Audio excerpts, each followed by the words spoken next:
формулювання формулювання немає вказівки на те, що його повністю відкинули. But it's an expression of astonishment at the small number of believers. Але скоріше це здивування такою невеликою кількістю тих, хто повірили. And this is quoted by Jesus as evidence. І ці слова цитуються самим Ісусом. I'm sorry, it's quoted by Jesus to show the unbelief of the Jews in spite of his many miracles. Для того, щоб показати на невіру євреїв, незважаючи на величезну кількість чудес, які супроводжували Його служіння. John 1:11 and 12:38. Івана 1:11, 12:38, Івана 1:11 і 12:38. And Paul quotes it to show how few were obedient to the gospel. Romans 10:16. Цитує це пророцтво для того, щоб показати, наскільки мало людей покоряться Євангелії. І це в Римлян 10 розділі в 16 вірші. Okay, the arm of the Lord is symbolic for his strength, for his power. Правиця чи рамено Господнє, рука Господня вказує на силу Божу.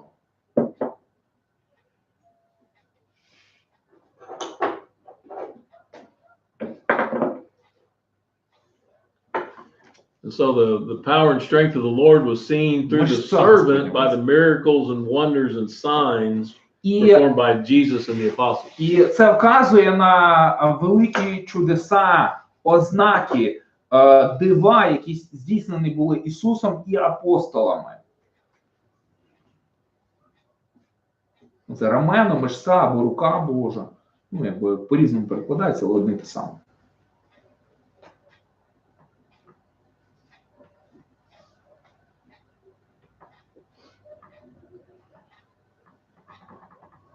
He grew up as a tender plant.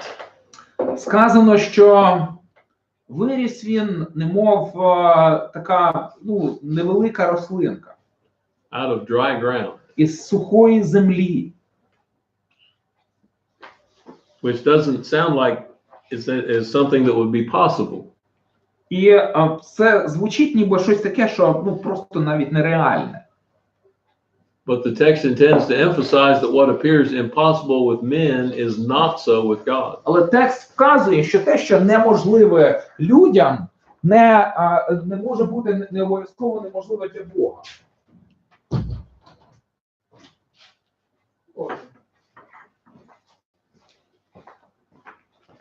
So Messiah is a tender plant from that shoot from the stump of Jesse. І Месія являється тою галузкою, тою гілкою, яка виростає із пня Єсеєвого. Isaiah 11:1.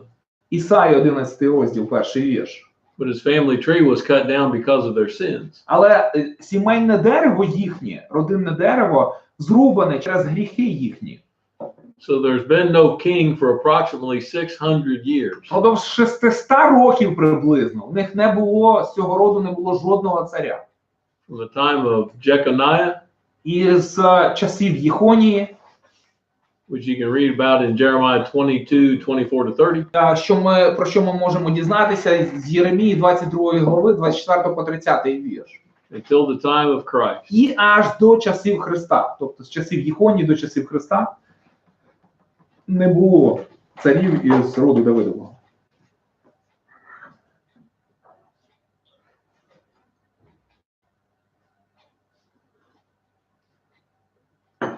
And so he's also coming through a nation that's been brought low.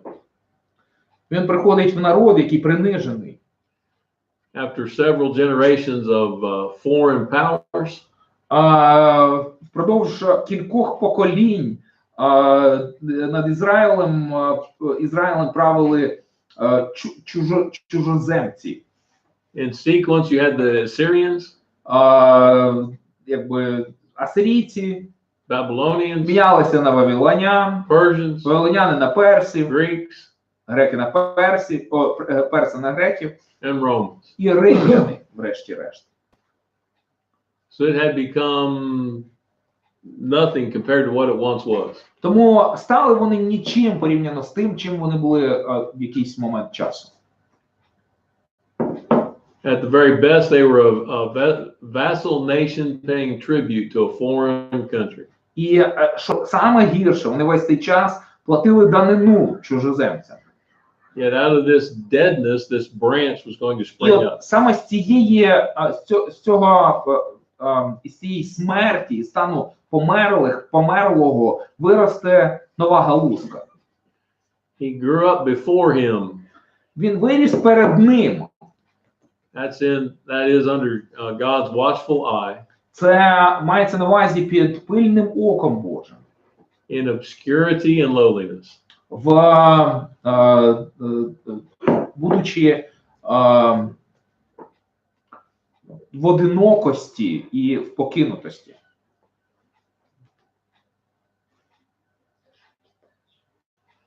As one person put it, let's see, he was born in an unlikely village. Як хтось сказав, що народився він в такому місці, в якому він не повинен був народитися. To unlikely parents. В сім'ї, в якій він не повинен був народитися. Under unlikely circumstances. За обставин, які не були для цього придатними. And then raised in unlikely circumstances and places. І потім і виріс в таких місцях і в таких обставинах, в яких не повинен би був вирости.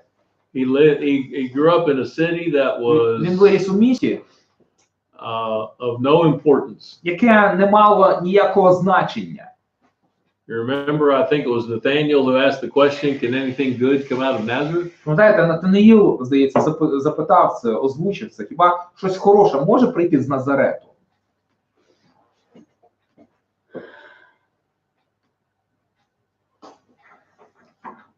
And he was a carpenter's son. Був сином Теслі. So he doesn't come onto the world scene and just have sudden Він, знаєте, він не виходить на світову арену відразу там із якоюсь славою, із багатством. Quite the opposite. А все відбувається зовсім з точністю до навпаки. And there was nothing about him that would be appealing. Нічого такого, що могло б привернути увагу. He has no beauty that we should desire him, Isaiah said. Ісая каже, що не було в ньому краси, яку ми хотіли, яку ми б цінували. He just looked like everybody else. Він просто виглядав, як і всі інші. He wouldn't stand out in the crowd. Він не був помітний в натовпі. Nothing special to draw attention to himself. І нічого в ньому не було такого, що привабило б до нього його увагу. Чиюсь увагу.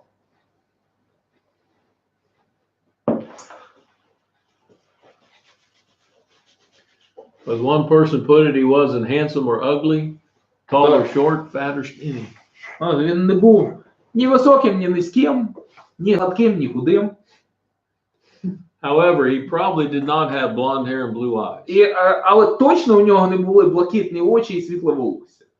Contrary to those Renaissance painters from Europe. Це на противагу художникам епохи, чи творінням художників епохи відродження. That's how they paint him on the icons. That's how they paint him on the icons. Oh, I know. That's how they depict him in the statues in the Catholic Church. І таким чином, його там і на іконах малюють таким, знаєте, специфічним, таким, не таким, яким він точно був, точно не таким, яким він був. І в католицьких храмах на статуях також його зовсім не таким зображають, яким він, в принципі, міг би бути.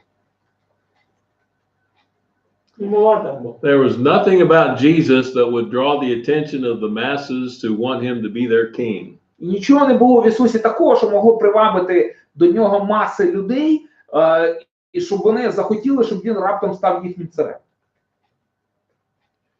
And so he was despised and rejected. Він був зневажений, його відкинули. Verse 3. Третій вірш. Men despised him because they used a worldly standard to measure him. Сказано, що люди ним погордили через те, що вони користувалися людськими стандартами до оцінки.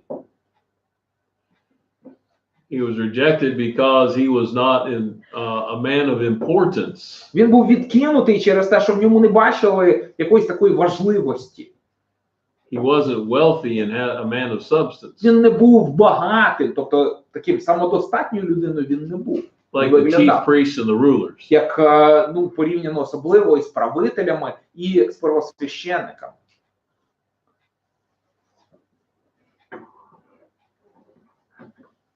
Then they also rejected him and despised him. Але також його відкинули і ним погорджували. Because he uncovered their masks. Бо він позривав з них маски. He exposed their ungodliness and constant rebellion against God. Він вказував на їхнє противлення і повстання проти Бога. And so he was a man of sorrows. Тобто він був людиною скорбот. Що з вами таке? I can hear the noise and I say, what's wrong? They say, the tea must be causing that. I don't know what kind of tea they're drinking. I don't know.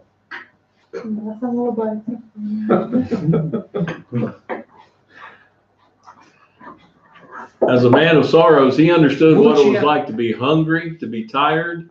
Будучи мужем скорбот, він знав, що таке бути втомленим. When he sat down at the well and the woman came. Коли він в Самарії був і сів біля колодязя, підійшла жінка. Says he was tired. Вказано, що він втомився. The disciples had gone to buy food. Учні пішли ж знайти їжу. So he was hungry. А він голодний був, значить. He experienced life the same way we do. Він переживав життя таким самим чином, як і ми переживаємо. He wept at the lack of faith that people had. Він сумував через брак віри у людей. He was sorrowful when death brought hurt and grief. Він засмучувався, коли смерть приносила горе і страждання. He was moved with compassion when he saw people leaderless and wandering from God. І коли він бачив людей, які були без лідерів, без пастирів, які блукали без Бога, то в нього це викликало співчуття. And then he was full of sorrow because of the garden and what awaited him at the cross. І також, будучи в саду Гефсиманському, він був засмучений через те, що його очікувало. The word translated grief can also be translated as sickness. Скорботи також може бути перекладене як хвороби чи немочі. That would be the sickness of the souls of the people around him. Немочі духовні людей, які його оточували. He was not esteemed. Його не вважали за когось. Judas, remember, betrayed him for what? Пам'ятаєте, за що Юда його продав? 3 silver coins. 30 silver coins. Yes, which was the price of a slave that had been gored by an ox. І 30 срібних монет стільки платили за така ціна платилася за раба, який там поганяв волів. Погонщика волів за такого раба. Можна було кусок землі купити або раба. And people continue to esteem him, not even today. Люди до цих пір не вважають його за когось, навіть і досі в наш час. So he's borne our grief and carried our sorrows. Він взяв наші немочі і поніс наші болі і страждання.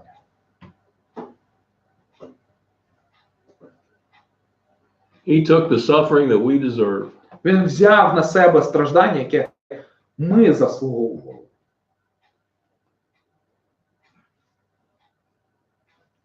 Sometime when you have the time, read through this passage and notice the number of times. Коли у вас буде можливість, перечитайте це писання і зверніть увагу. He did something for us. Що скільки тут говориться про те, що він зробив для нас. His suffering and death was for our sins. Його страждання і смерть була за наші гріхи. And that idea of І ця ідея vicarious suffering is foreign in the world apart from Christ. І ця ідея страждання за когось в світі, вона неприйнятна. Вона можлива тільки по відношенню до Христа. And Jesus is the only one who could do it for us. Ісус єдиний, хто міг для нас, за нас, заради нас це зробити. It would be possible for one of us to die for one other person. Було б можливим, щоб хтось із нас помер за когось одного. But we can't do that for the whole population of the world. Але задля всього населення світу ми цього зробити не спроможні. Only Jesus could do that. Єдиний, хто міг зробити це, тільки Ісус. He was wounded for our transgressions and bruised for our iniquity. Він був ранений за наші гріхи і за наші провини він був мучений. Wounded reference to the crucifixion. А це поранений вказує на розп'яття. And the chastisement of our peace was upon him. Сказано, що кара на ньому була за наш мир. We are healed by his stripes. Нас зцілено його ранами.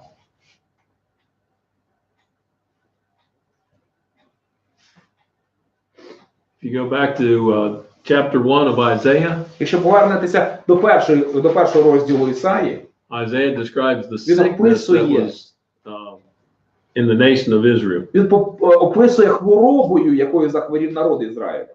He basically says from the top of their head to the bottom of their feet, they were just open Що вони sores. являються, що тіло їхнє, образно кажучи, тіло народу, це рана від ніг до голови. So what Isaiah has in mind here is not physical healing, he's talking about spiritual healing. І те, що має на увазі Ісая тут, це не фізичне здоровлення, а духовне.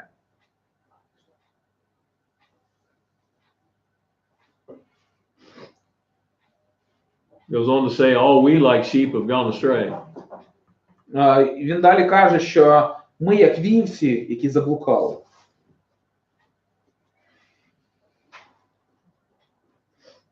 We've all gone our own way. Ми всі пішли своїм власним шляхом. God laid our iniquity on him. А Бог поклав гріх усіх нас на нього. Це 6-й вірш, 53:6. He was oppressed and afflicted, but didn't open his mouth. Він був гноблений та був понижений, але вуст своїх не відкрив. He did not try to defend himself. Він не намагався захистити сам себе, переживаючи ці випробування. He knew the cross was his destiny. Він знав, що хрест є його долею. Remember when Pilate said, "Don't you know I have the right to kill you or leave you alive?" Пам'ятаєте, як Пілат каже, хіба ти не знаєш, що в моїй владі тебе або знищити, або дати тобі життя? Remember Jesus' response? Пам'ятаєте, чим відповів Ісус? Что это не в его власти. That it's not in his power. It's not his authority. Right, he only has that authority because God has granted it to him. Ісус йому сказав, що в тебе така влада, тільки тому, що Бог тобі цю владу дав.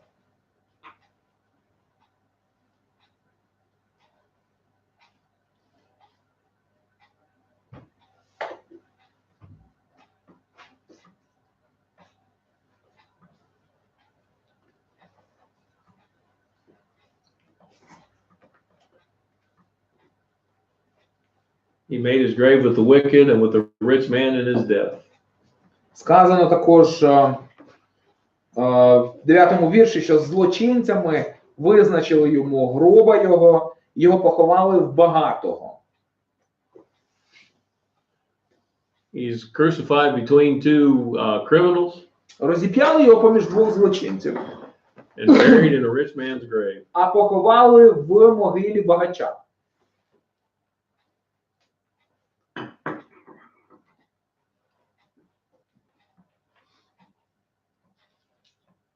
The satisfaction, verses 10 to 12.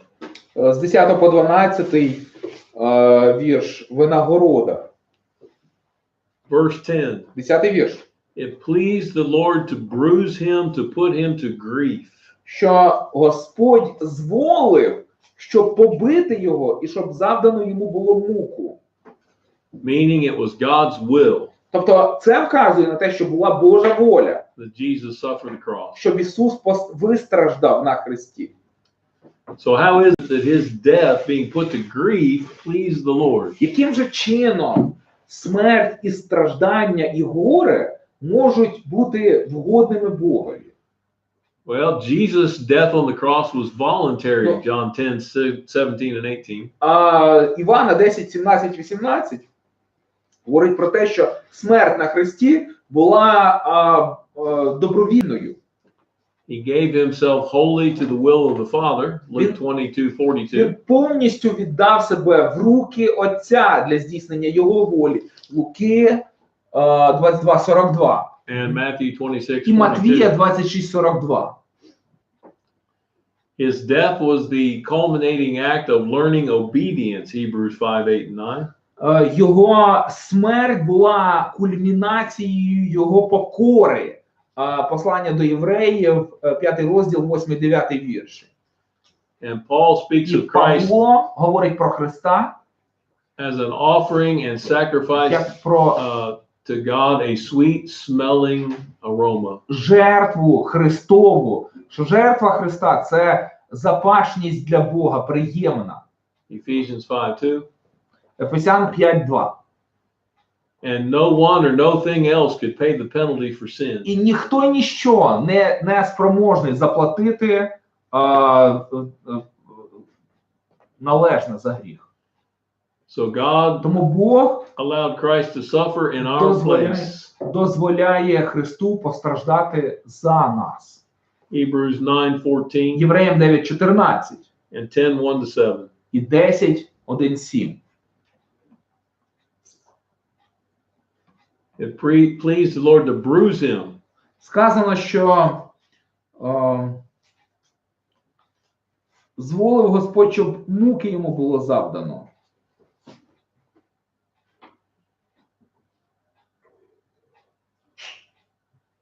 Three great benefits from his suffering. Із його із страждань Ісуса ми маємо 3 великі користі. He shall see his seed. Вірніше, він має 3 користі. По-перше, він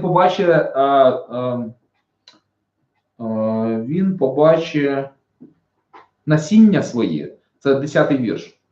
That is his offspring or his descendants. Тут мається на увазі, що його нащадки, Who become part of the family of God by obedience to the послідовники, gospel. хто стануть частиною Божої сім'ї через покору Євангелію. Тобто, перше, це він побачить насіння. And he shall prolong his days. І він житиме довгі дні, тобто життя його продовжиться. Through his resurrection, he's been raised to an endless life, Hebrews 7:16. Євреям 7:16 говорить про те, що Воскресіння привело його, смерть і Воскресіння привели його до життя вічного, нескінченного життя. And he who has the keys of death and Hades lives forever, Revelation 1:18. І книга Об'явлення, 1 розділ, 18 вірш, говорить про те, що той, кому належать ключі від смерті і аду, він живе вічно. And the pleasure of God shall prosper in his hand. Тут сказано, що замір Господній рукою його матиме провадження. The Father will bless the work of the Воля Son. Господа благоуспішно буде исполняться рукою його. And then maybe one of the strongest things said in this passage to me. І от далі, на мою думку, це, мабуть, одне із самих сильних в цьому уривку. He shall see the travail of his soul and be satisfied. Тут сказано, що через муки своєї душі він буде бачити плід та й насититься. 11-й вірш. На подвиг души своей он будет смотреть с довольством через познание его... ну да.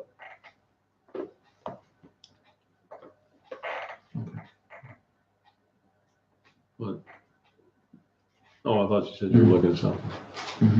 Go to 1 John chapter 2, verse 2. 1 Івана відкрий. 1 Івана, 2:2.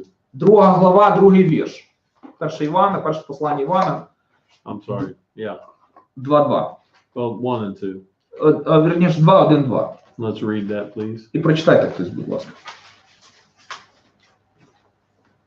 It's the word propitiation in there. Verse 2. Yeah. To It's appease.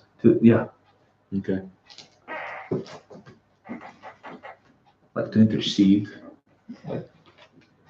Well, one is an advocate, Mhm. but propitiation means to appease the wrath of. Yeah, right. Okay. Мгм. Прочитайте. 1 Івана 2:1-2. Хто відкрив? 1 Івана 2:1-2. Дети мои, сие пищу вам, дети мои, сие пишу вам, чтобы вы не согрешали. А если бы кто согрешил, то мы имеем ходатая пред Отцом Иисуса Христа, праведника. Он есть умилостивление за грехи наши, не только за наши, но и за грехи всего мира. Different. Oh. Funny, but like, you know, it was Just struggling. Yeah, well, it's not, it just to write, sometimes, well, he just mispronounced it, just accidentally, and it sounded like food. Я просто есть. He's hungry. Okay. In verse 2. Уже профетик вже поїв. Just had food. In verse 2, В другому вірші, подивіться уважно. John says Jesus is the propitiation for our sins. Іван каже, що Ісус являється ублаганням за наші гріхи. To propitiate means to appease the wrath of. Значить, вблагати когось, це значить випросити, відвернути гнів свій. God's righteous nature demands sin be punished. Божа праведність вимагає покарання за гріх. Jesus took the punishment we Ісус deserve. прийняв покарання, яке ми заслуговуємо. Може, треба перерву? Они с пищей смеются. Не пишу, а с пищей. Still laughing at the food. This is not laughing time. Да, ну, насправді це не зовсім такий смішний, якби, ну, нічого радісного тут немає. He took what we deserve. Він взяв і поніс те, що ми заслуговуємо. And so when God saw that happening, І коли Бог побачив, що це відбувається, his righteous indignation was satisfied. його праведний гнів був задоволений.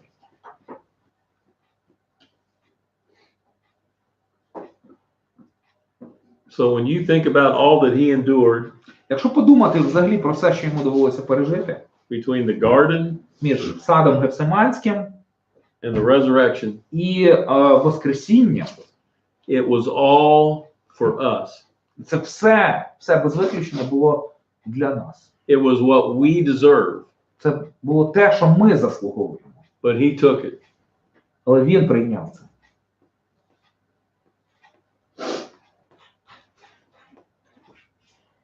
And when we understand what he did, Коли ми розуміємо, що він зробив для нас, the servant justifies many. слуга виправдовує багатьох. So the meaning is that we're justified by our knowledge of the servant, І смисл в чому, що ми виправдовуємося своїм пізнанням слуги and his sacrificial work. і його жертовним трудом.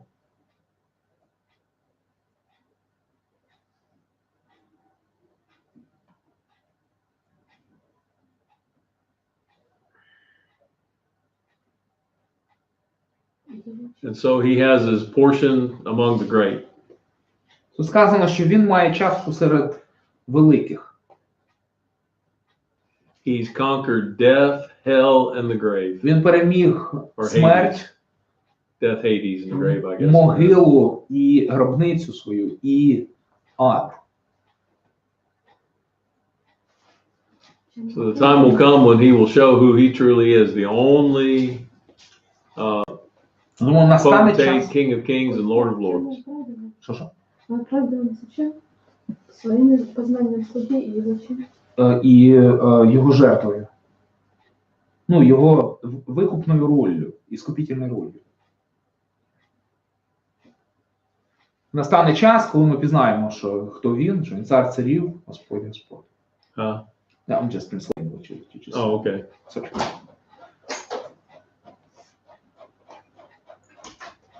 So he was numbered with the transgressors, yet bore the sin of many and made intercession for the transgressors. Verse 12. 12-й вірш говорить, що із злочинцями він був порахований, хоч гріх багатьох сам носив і заступав за злочинців. He laid down his life Він поклав життя своє for our benefit. на нашу користь. Though innocent, І he сказано, allowed himself to be considered and treated as a sinner. і що хоч він був невинний, він допустив, щоб з ним поводилися як з грішником, із злочинцем. He bore the sins. Він поніс гріхи. He who knew no sin became sin for us. Той, хто не знав гріха, став жертвою за гріх за нас. And made intercession for the І transgressors. заступився за злочинців. Even as he was dying on the cross, Навіть помираючи на хресті, he prayed for those who were crucifying він him. молився за тих, хто його розпинали. And now, according to Hebrews І тепер, 7:25, у відповідності із Євреям 7:25, he ever lives to make intercession він живе вічно, він у вічності для того, щоб заступатися for the people. за людей.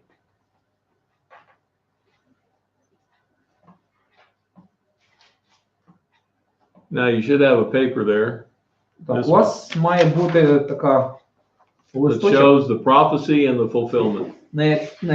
на якій записано пророцтво і здійснення. 17 points in the prophecy. Тут 17 пунктів, 17 пророцтв. It's been observed the difficulty of a single being fulfilling the 15 separate prophecies. Or the Дуже observation has складно been було. made Тобто були ну якби I need to paraphrase.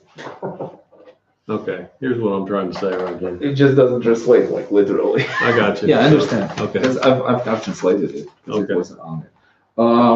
Oh, that's right. That's statement. Дослідження вказують на те, що Tell me what you неможливо, щоб ці пророцтва, всі пророцтва здійснилися в одній єдиній людині.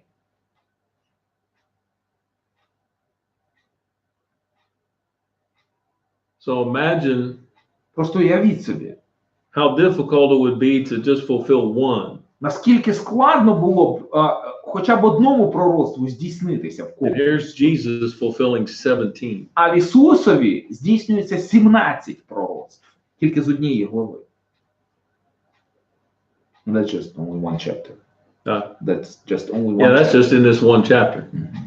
Це тільки з цієї глави. There's over 300 prophecies about Christ in the Old Testament. В Старому Заповіті близько 300 пророцтв про Христа.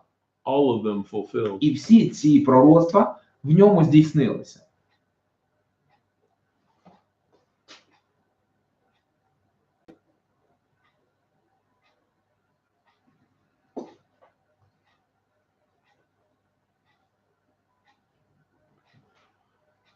Now, our friends who believe in the subject of premillennialism Деякі з наших друзів, які вірять в тисячолітнє царство, have a serious problem це серйозна проблема.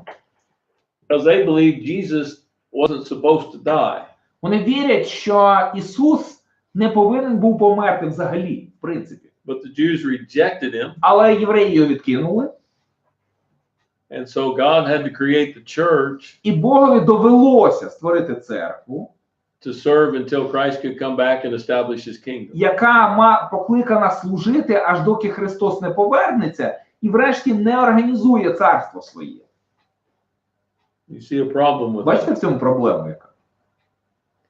Isaiah 53 is Ісая filled with predictions about the death of 53 Jesus. розділ просто переповнений пророцтвами про смерть Ісуса.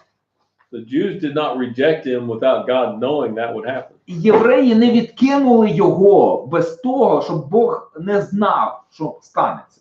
It was in the plan of God for Тобто, Jesus to die. в Божому плані, в Божому задумі було, що Ісусові належить померти. Otherwise, we could have no forgiveness of sin. Інакше ж у нас просто не може бути прощення гріхів.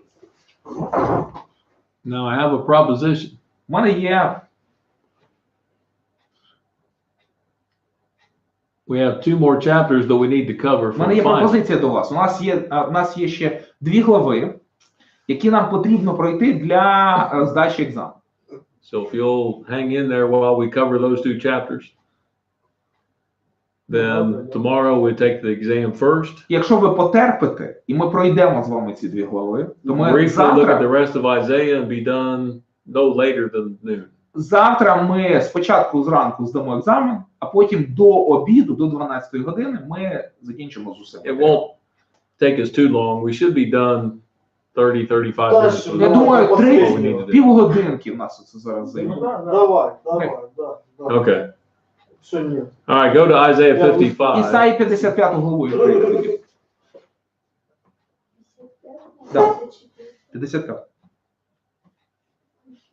Це те, що буде на екзамені. 54-й на екзамені не буде. Вы говорите, что надо писать, когда, ладно? Що? They say, why not 54? I said, well, 54 is not going to be in the test. Isn't it logical? Oh, yeah. Okay. Не так было. You see, I like them. You know, it's not the ideal way to do this, but Ну, це не самий ідеальний спосіб, якби, ну, ми не йдемо самим ідеальним шляхом. I'm going to assume you don't want to spend several hours here tomorrow and still have to take a test.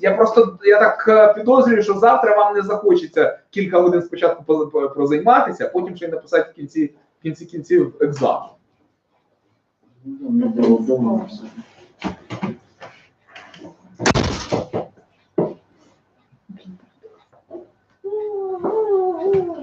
Yeah, okay. So God issues an invitation in verses 1 and 2. Бог запрошує їх в першому, другому вірші. And the whole chapter we could Вся глава, summarize as God's great invitation, salvation full and free. всю главу можна характеризувати як Боже запрошення до спасіння, яке безкоштовне і повне спасіння. 55 глава. Це буде те, що буде на екзамені. Зосередьтесь. So he begins Він починає. with a statement to get their attention. Він починає з того, що приваблює їхню увагу до себе. He says, if you're thirsty, you can come to the waters. If you're hungry with no money, you can come buy and eat. Він каже, якщо ви спрагнені, якщо вам пити хочеться, йдіть до води. Якщо у вас немає грошей, то йдіть і купіть собі, і їжте. And you can buy without money and without price. Тобто він каже, ви будете купувати без грошей. Не буде ціни на тому, що ви будете купувати. So the water and the milk are representing spiritual blessings. Хліб і молоко представляють собою, а там вино і молоко представляють собою духовні благословіння. When he says buy without money, without price, he's emphasizing that some things cannot be bought with money. Кажучи, що підіть купіть собі без грошей і без ціни, це вказує на те, що є речі, які неможливо придбати за гроші. You can't buy true love with money. Справжню любов не можна купити. You can't buy trust with Не money. можна довіру придбати. You can't buy salvation І with money. спасіння не можна придбати. Romans 6:23, Римлян 6:23, 8:20 to 23, 8, 20-23. and Ephesians 2:8 and 9. І Ефесян 2:8 and 9. 2, 8, 9. Римлян 6:23, Дії апостолів 8, 20, 23. Ефесян 2, 8, 9.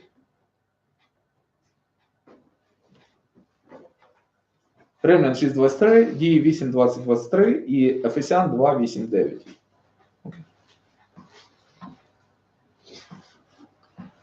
And so Isaiah asked, why do you spend money on that which is not bread, i.e. that which promises much but cannot give satisfaction to the soul? Ісус каже, Ісая каже, на що ви тратите гроші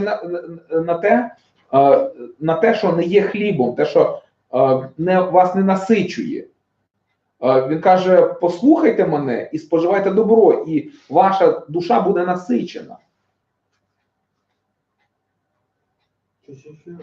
Другий вірш. In verses 3 to 5. Другий вірш. Просто прочитав. Вірші з 3 по 5. All blessings may be received through obedience. Всі благословіння можна отримати через покору. So not only does that bring satisfaction of soul, І це не тільки приносить задоволення душі, but an overabundance of joys and an overflowing fulfillment of the promise. Але це приводить до надлишку радості, до сповнення виконаними обітницями. The promise is the sure mercies of David. Обітницями, які вказують на милість, виявлену Давидові. From 2 Samuel 7:16. Друге царство, 2 Samuel 7:16. 7:16. Друге царство 7:16.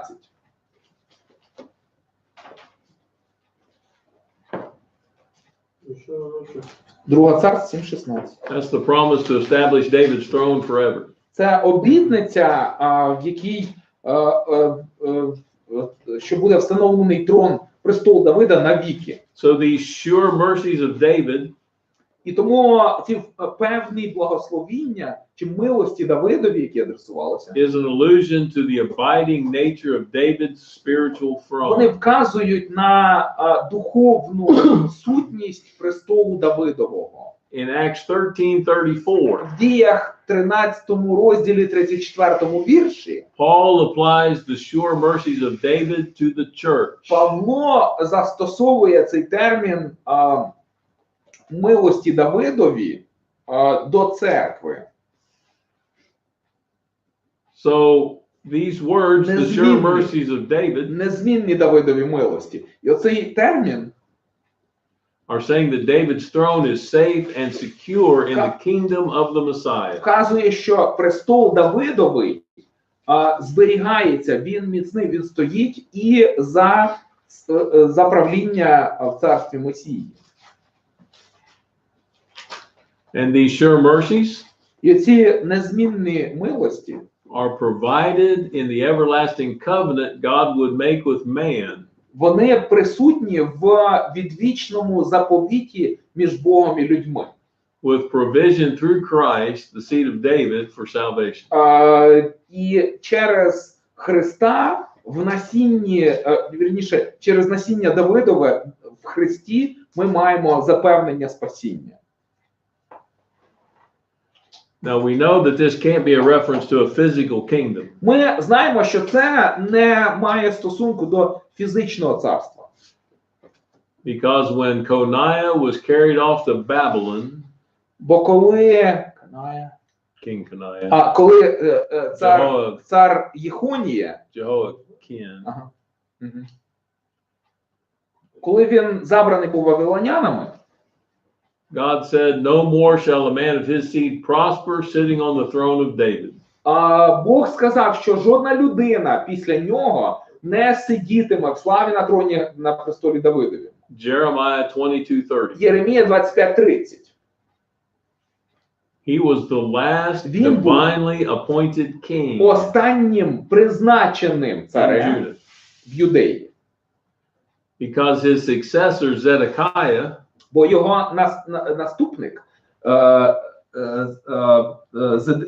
Седекія was a puppet set up by Nebuchadnezzar. був лише маріонеткою, призначеною Навуходоносором. 2 Chronicles 36:10. Друга книга Параліпоменон, 36:10. 36:10.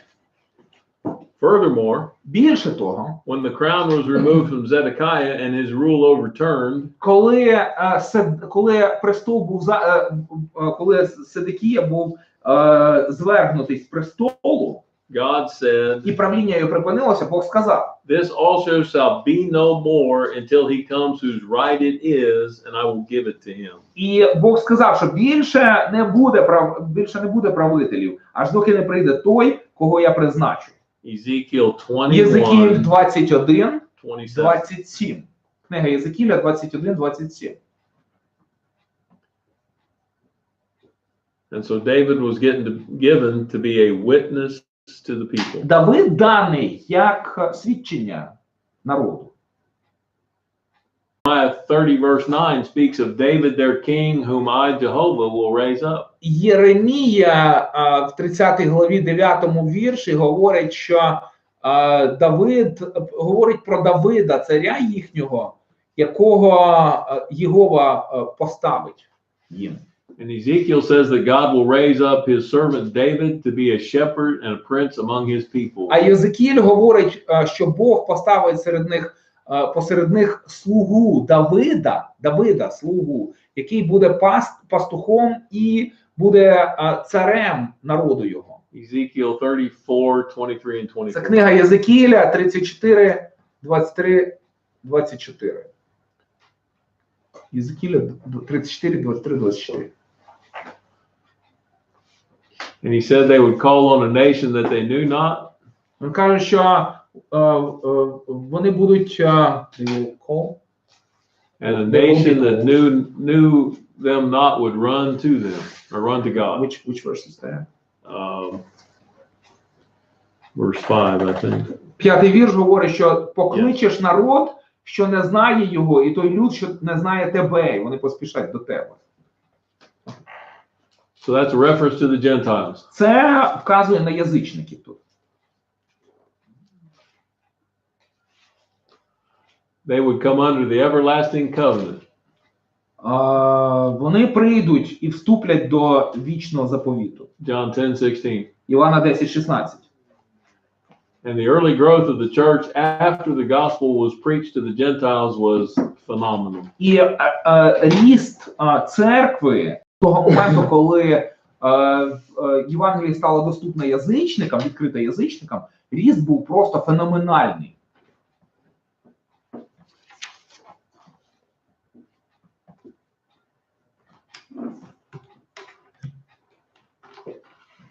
I don't know how I managed this, but I messed it up. Oh, that happens.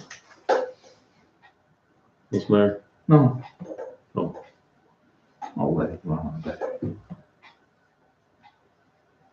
Any questions? Є у вас запитання?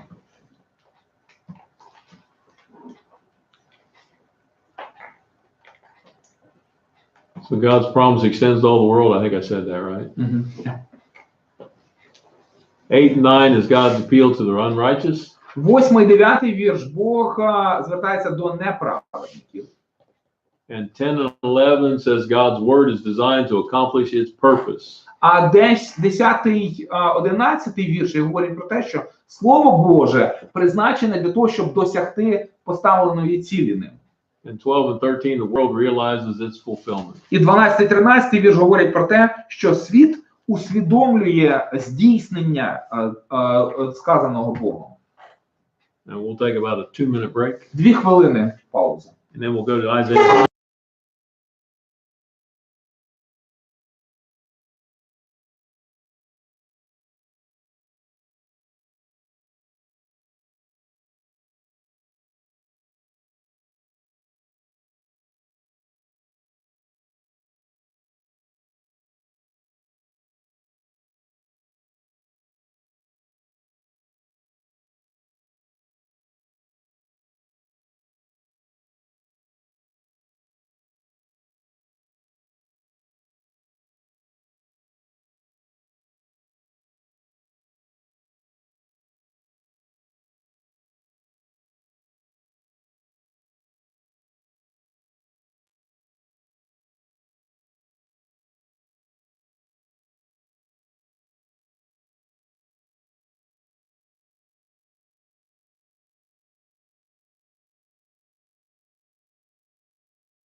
61 глава, ще швидко попрацюємо і раніше підемо додому.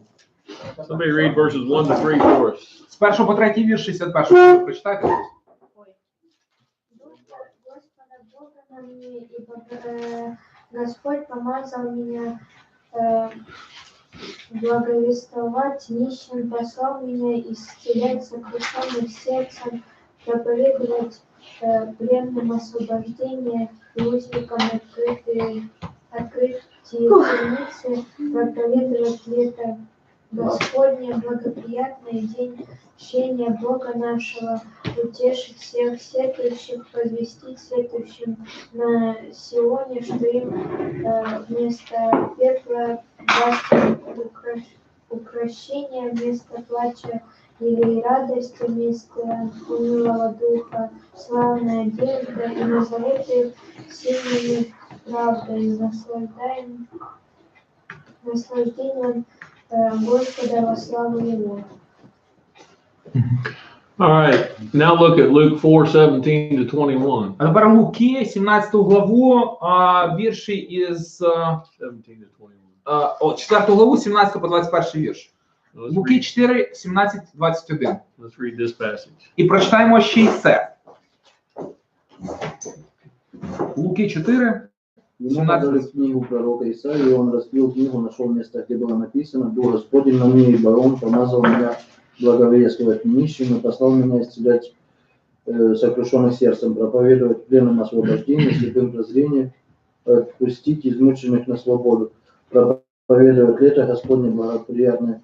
И закрыв книгу, он, и отдав служителю, сел, и глаза всех в синагоге были устремлены на него, и он начал говорить им: «Ныне исполнилось Писание это, слышанное вами». All right, so what does Jesus say about these first 3 verses in Isaiah 61? Що Ісус каже про ці 3 вірші 61 глави Ісаї? Що це про нього? It's about him. It's about him and he fulfilled them. Це про нього, що він їх виповнив. Now, this language that's used back here in Isaiah, От в Ісаї використовується якби особлива мова. it's borrowed from the Old Testament practice of releasing indentured Israelite servants in the 50th year. Вона пов'язана з практикою старозаповітною ізраїльською відпускати рабів, які стали рабами через борги свої, на кожен 50-й рік. Every 50th year was a year of jubilee. Кожен 50-й рік був у них ювілейним роком.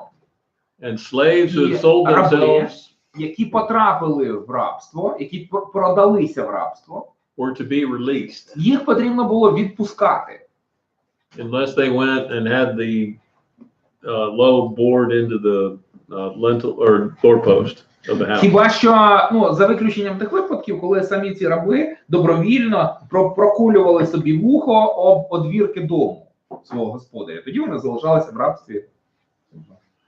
So that's Leviticus chapter 25 Левіта 25 розділ про це говорить. and Exodus 23:10 and 11. І книга Вихід, 23 розділ, 23:10 and 11. 23 розділ, 10-11 вірші. And Jubilee always began on the Day of Atonement. Ювілейний рік завжди починався днем викуплення. And what's significant about the Day of Atonement? А що особливого в тому дні викуплення? Можно было искупить грехи или купить своего родственника, выкупить, да? Ні, іскуплення, день іскуплення.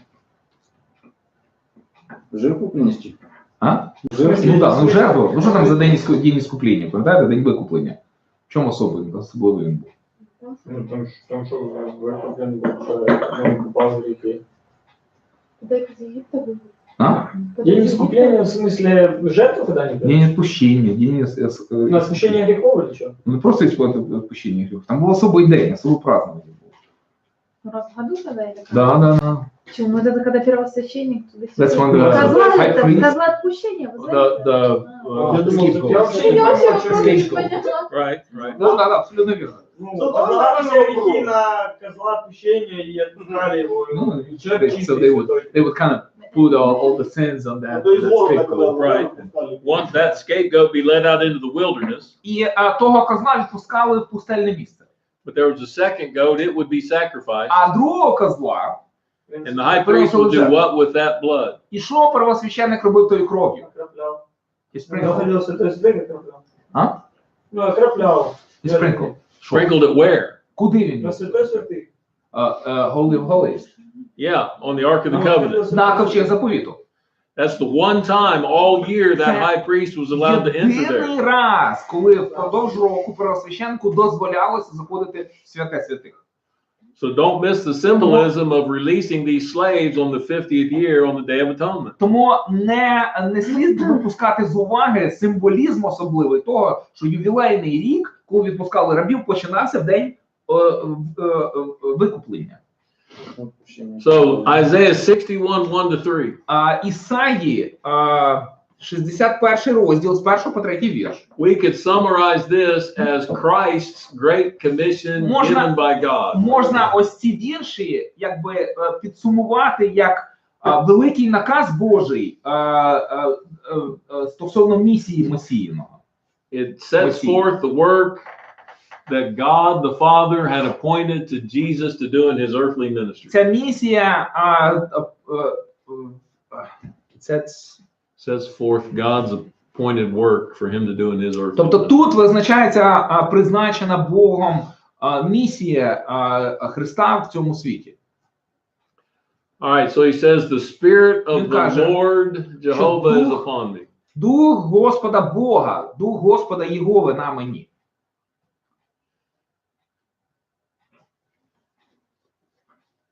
There are a lot of references in the New Testament В Новому Заповіті є багато посилань to the Spirit of God coming upon на те, як Дух Божий сходить на the Messiah, servant, the Christ. на Месію, на Христа, на слугу.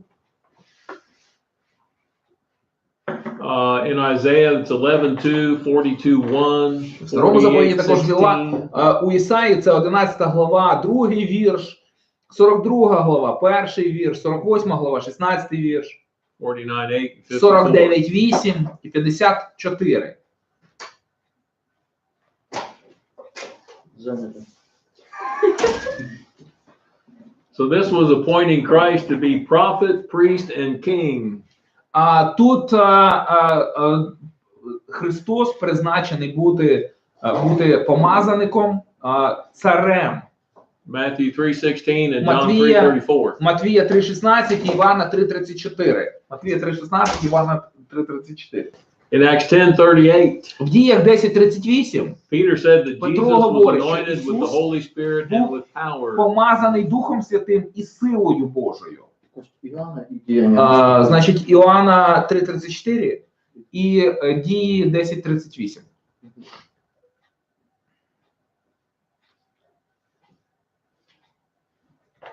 В общем, Матфея и Иоанна, вот эти ссылки, о чем они говорили? Це про те, що Христос помазаний як, що Ісус помазаний як Христос, як пророк, як священник, як цар.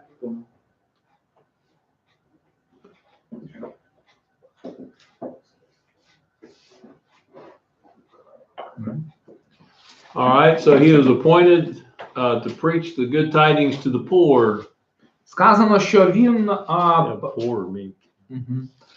що він призначений, помазаний благовістити сумирним або у вас як там 61:1. ніщим.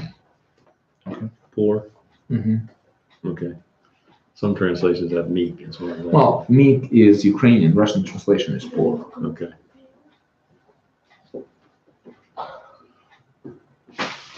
So he's fulfilling his role as a prophet like Moses. Він виконує свою роль пророка, подібно Мойсею. Because he's proclaiming the good news. Бо він виголошує добру новину. For those who have the disposition of humility to submit to the rule of Christ. Він виявляє свою I'm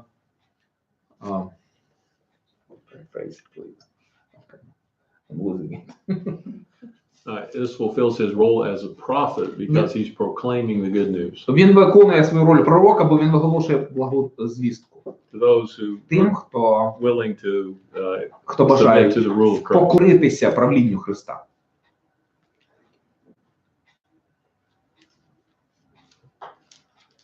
He's binding up the brokenhearted. Він, сказано, що він перев'язує зламаних серцем. That's still been heal or bind up. І зціляє сокрушених серцем. That's those who've been wounded and crushed by the burden of sin. Це ті, хто поранений, ті, хто розбитий тягарем гріха.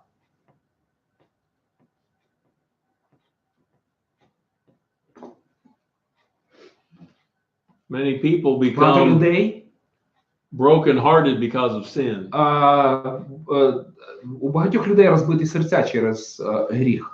But Jesus is Але the Ісус cure for such broken hearts. Являється здоровленням від такого стану розбитих сердець.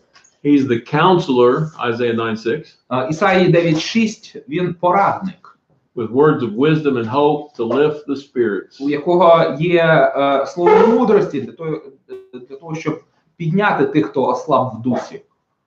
He's proclaiming liberty to the captives. Він проголошує свободу ув'язненим. That's the technical term for the release of slaves and debtors in the year of Jubilee. І це технічний термін, який вказує на звільнення полонених або рабів в ювілейний рік. Leviticus 25:10, Левіта 25:10. Jeremiah 34:8, Єремії 15. 34:8-15. So in the spiritual realm, this is those І в captive духовному to світі, sin. в духовному світі це полонені в гріху. Where is that? The passages. Значить, Левіта 25:10 і Єремії 34:8-15. Remember Paul in Romans 6 Знаєте, Павло в Римлян 6 главі says the one that you говорить, submit to, що той, кому ти покоришся, you become a slave to. ти йому і стаєш за раба. Christ to righteousness Якщо ти покорюєшся Христу, ти стаєш рабом праведності. and sin to bondage. А якщо стаєш рабом гріху, то стаєш його полоненим. He can deliver us from whatever we're captive to. Він може порятувати нас від будь-якого рабства, в якому ми тільки можемо бути. Name the sin. Назвіть будь-який гріх. Christ is the ultimate І solution. Христос є абсолютним рішенням цієї проблеми. His words of truth set us free from the bondage of Satan. Його слово звільняє нас від рабства сатани. John 8:31-32 Івана 8, 31-32 and 36. і 36 розділ. Galatians 5:1, Галатам 5:1 Romans 6:16-18. і Римлян 6, 16-18. Івана 8, 31-32 і 36. Галатам 5:1 і Римлян 6, 16-18. And he's to proclaim the acceptable year of the Lord. І він проголошує рік угодний Господу. Which is used figuratively to point to the beginning of the dispensation of grace under the reign of Christ. І це вказує на початок злиття Божої благодаті на віруючих в епоху Христа. The acceptable time is any time the gospel is preached. І прийнятним є той час, будь-який час, коли проповідується Слово Боже. Extending the Lord's invitation to sinners to come for mercy. Бо це відкриває, це робить запрошення до Бога тим, хто потребує Божої благодаті. 2 Corinthians І звільнення від 6:1-2. гріхів. 2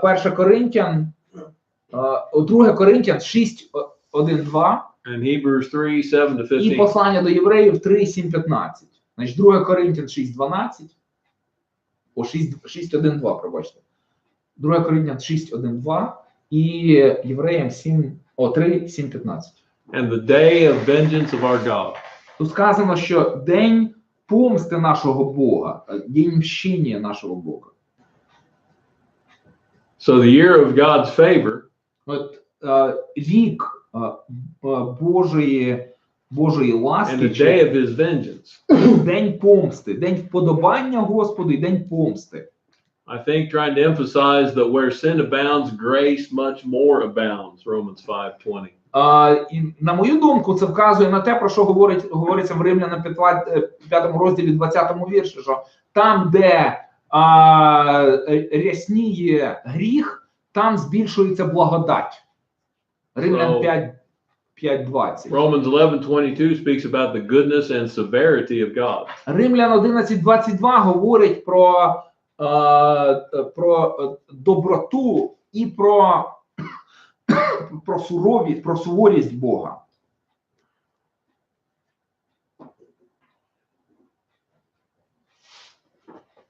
With the grace that comes to the saved, Милість, яка приходить, благодать, яка приходить спасенним, wrath comes to those who reject that grace. а тим, хто відкидає благодать, їм на них приходить гнів. 2 Thessalonians 1, І 5 to 9. це друге послання Солунян, Фесалонікійцям, друге Солунян 1, 5, 9.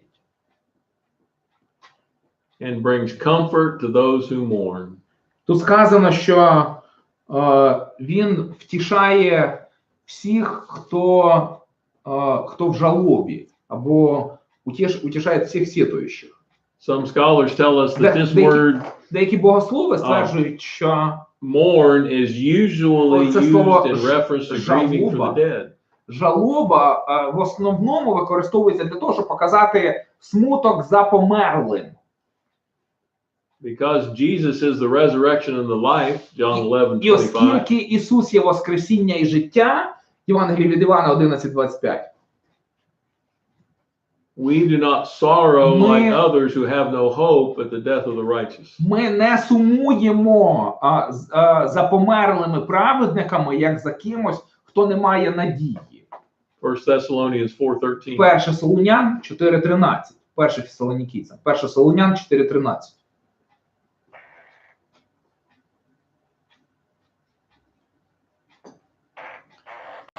And he offers beauty for ashes. І він, сказано, що він пропонує прикраси замість попелу. Третій вірш.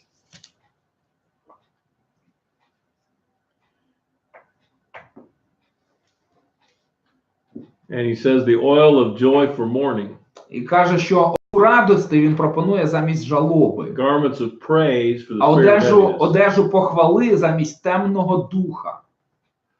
So the oil of joy or Is that- gladness Олива радості, was used by the ancients as a symbol of цей термін використовувався в давні часи як символ gladness and festivity. радості і святкування. Psalm 45:7, Псалом 45:7 Ecclesiastes 9:8. і Еклесіаста 9:8. And instead of ashes that they would sprinkle on themselves for symbols of mourning, І замість того, щоб посипати голову попелом, що вони робили, в випадку жалоби, Christ is going to give them Христос дає їм beauty symbolizing their joy and victory. оздобу, прикрасу, що вказує, що само собою являє символ перемоги. He'll soothe their grief with the oil of gladness, that is salvation. Він каже, що він помастить гріх їхній ліками замість, і надію спасіння. And a garment of praise. Говориться про одежу хвали.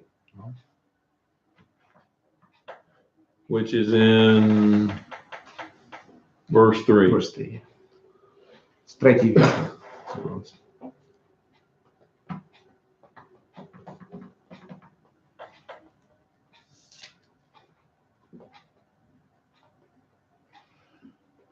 As Christians, we should be a people who are building up instead of tearing down. І християни ми повинні бути тими, хто будують, а не руйнують.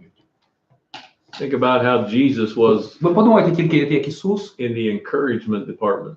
як він був, як він міг підбадьорити. Consider Barnabas, От зверніть увагу на Варнаву. Acts 4:36 Дії 4:36. and 9:26 and 27. 9, 26, 27. Діяння 4. 4:36 і 9, 26, 27.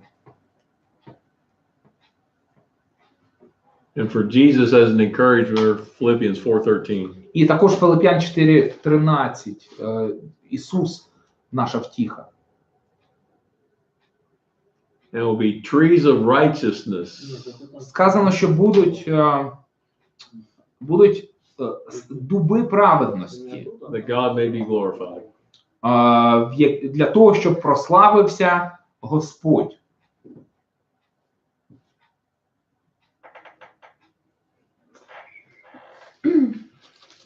So as God's trees, we should be fruitful. Тому, подібно Божим деревам, ми повинні бути плідними. Matthew 21:18 and 19. Матвія 21 розділ, 18-19 вірш. And so Jesus handed them the book and said, "This day the prophecy is fulfilled in your ears." Ісус, прочитавши це пророцтво, сказав: тепер сталося те, що пророковано. І ви чуєте тепер. Це Луки 4.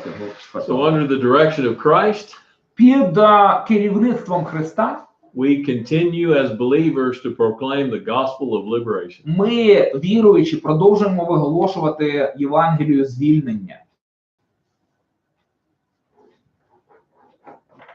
Questions or comments? Запитання чи коментарі?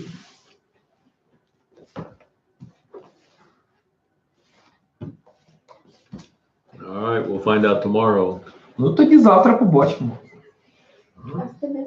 If you can't figure out which one of the questions is, I'll have no hope for you.